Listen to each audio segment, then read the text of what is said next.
Oke, kita lanjut lagi perbincangan. Tadi ada yang terputus, kita sambungkan kembali ke Mas Adi langsung. Emang kalau misalnya di desa kenapa? Di daerah, di kota bedanya pemilih milenial kita seperti apa ya Mas Adi?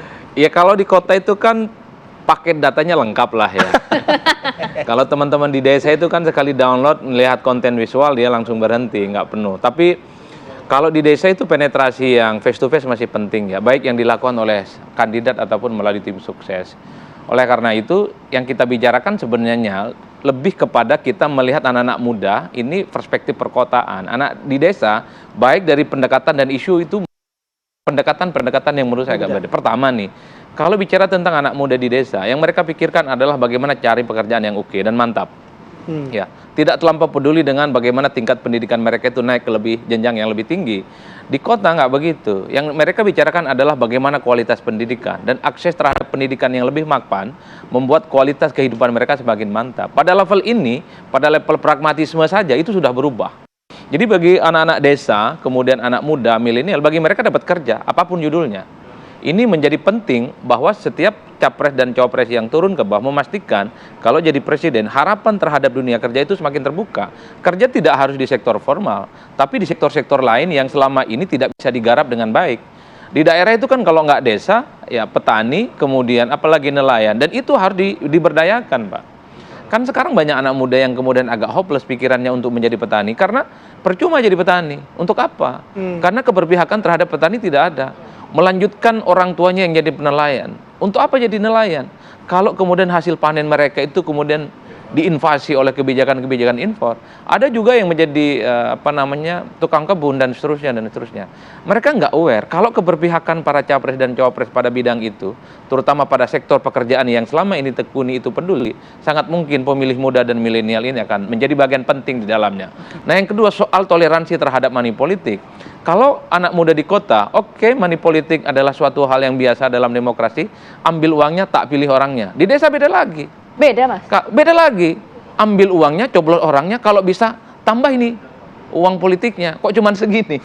Dan jumlahnya jauh lebih besar. Kalau di kota mungkin 100, 200, oke. Di daerah kalau bisa jangankan 100, 200. Kalau 1 juta boleh ini barang. Itulah yang akan mereka coblos.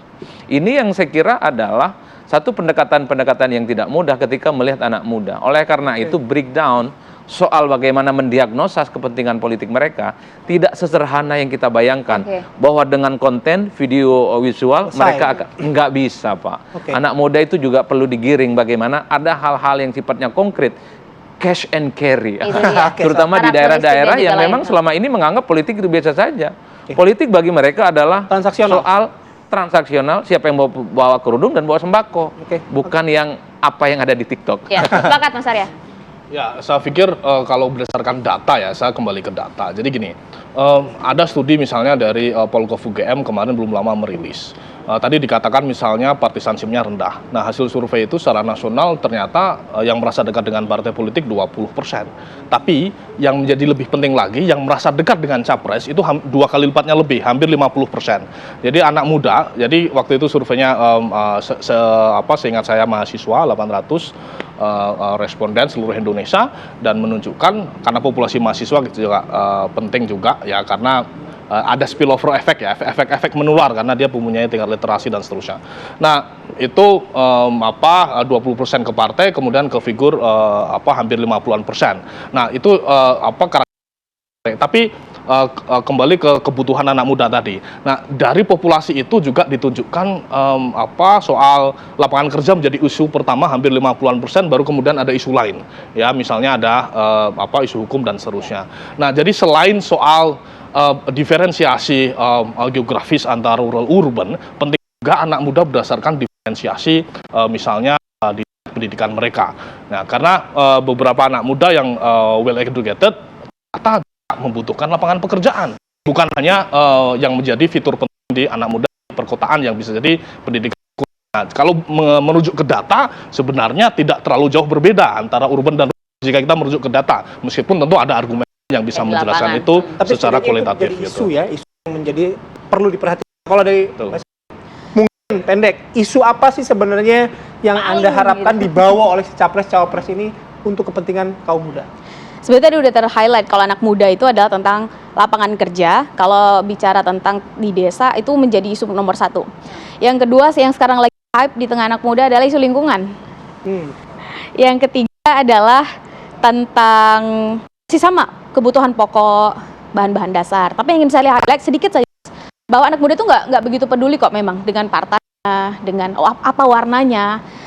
Justru anak muda juga dengan sosoknya ya udah kira-kira mau menawarkan program apa yang paling dekat dengan kami seperti apa, sehingga 3 poin utamanya untuk menggait 50% ini. Pertama, tunjukkan bahwa program-program yang diberikan itu sesuai dengan karakteristik yang tadi kita bahas, menjawab secara konkret nyata bagaimana caranya kebutuhan mereka. Yang kedua adalah tunjukkan baik secara langsung maupun tidak langsung, seperti tadi Mas Adi sampaikan, bahwa mereka bukan pihak pada oligarki, pada elit misalnya, atau pada disebutlah pada pihak-pihak tertentu, tapi berpihaknya pada rakyat. Setidaknya terbaca oleh anak muda saja itu sudah menjadi anak muda akan melabuhkan ke sana. Terakhir yang ketiga, bahwa apapun nanti program yang disampaikan, janji yang diucapkan, bahwa basicnya adalah berdasarkan Undang-Undang dan 1945. Jadi politik identitas, apapun latar belakang agama, budaya, dari mana kita, itu bukan lagi menjadi masalah gitu, karena dasar kita adalah kita sama-sama memegang Undang-Undang Dasar 1945 misalnya, atau undang-undang yang berlaku, dan Pancasila. Sehingga kalau berdasarkan itu akan menarik tuh diskusi dan bagaimana cara merebut suara anak muda. Yang penting janjinya ditepati Itu lah. dia. Makin seru lagi nanti akan melihat bagaimanakah pada saat kampanye dan juga program-program yang akan ditawarkan oleh ketiga pasangan calon ini ya. Terima kasih banyak Mbak Sherly, Mas Arya terima kasih, Mas Adi terima kasih banyak. Oke. Atur